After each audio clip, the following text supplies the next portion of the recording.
Cameroun, les leçons d'un règne, entre bilan et responsabilité partagée. Depuis 42 ans, le Cameroun est sous l'ère Paul Biya.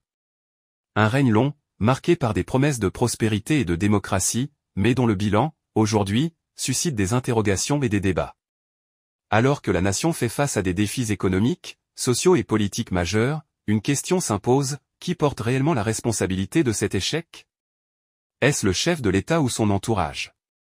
Voilà un sujet qui divise, mais qu'il faut explorer avec impartialité. Comme le dit un proverbe africain, quand la casse brûle, il ne suffit pas d'accuser le vent, il faut aussi regarder la toiture.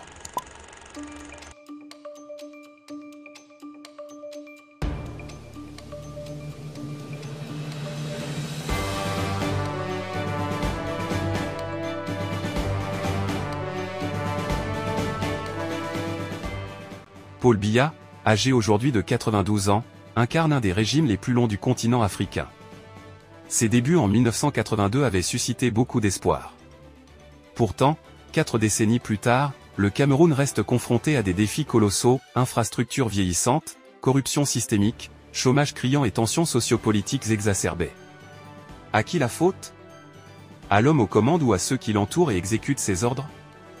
Le discours dominant parmi les partisans du pouvoir semble limpide, l'échec du régime serait dû à la trahison de l'entourage. Ce récit, bien qu'attrayant pour certains, pose des questions éthiques. Peut-on dissocier un chef de son équipe lorsqu'il est lui-même le garant de leur nomination? N'est-ce pas là une tentative d'éluder la responsabilité centrale? Un autre proverbe africain résume cette situation, le poisson pourrit toujours par la tête. Parmi les noms avancés pour succéder au président, on retrouve des figures emblématiques de ce fameux entourage. Ferdinand Ngo, Franck-Emmanuel Biya, Louis-Paul Motazé, Joseph Dion Butté ou encore Laurent Esso. Ces personnalités, qui ont occupé des rôles clés pendant des années, sont-elles les mieux placées pour incarner le changement? Un débat s'ouvre, comment peut-on espérer un souffle nouveau avec des acteurs du passé?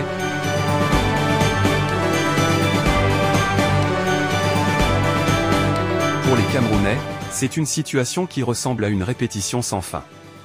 Les mêmes visages, les mêmes promesses, mais peu de résultats concrets. Pourtant, dans cet océan de désillusions, certains continuent de croire en une renaissance possible. Comme le dit un autre proverbe, quand les tam-tams changent de rythme, même le danseur fatigué trouve un second souffle. Dans les rues de Yaoundé ou de Douala, les conversations tournent autour de l'après-Biya.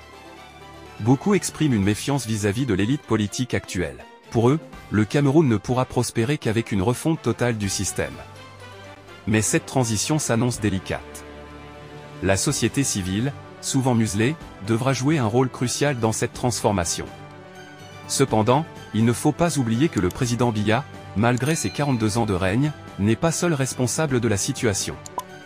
La passivité de certains citoyens, l'apathie face aux abus et le manque de participation politique active ont aussi contribué à cet état de fait. Comme le dit un autre proverbe, quand on laisse la chair regarder les ignames, on ne doit pas s'étonner qu'il ne reste que des racines.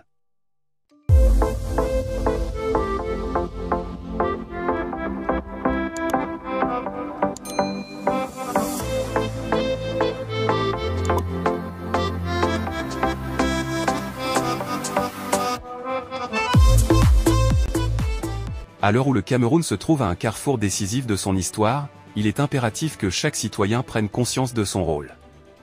La reconstruction de la nation passera par un éveil collectif, un renouvellement des mentalités et une responsabilité partagée.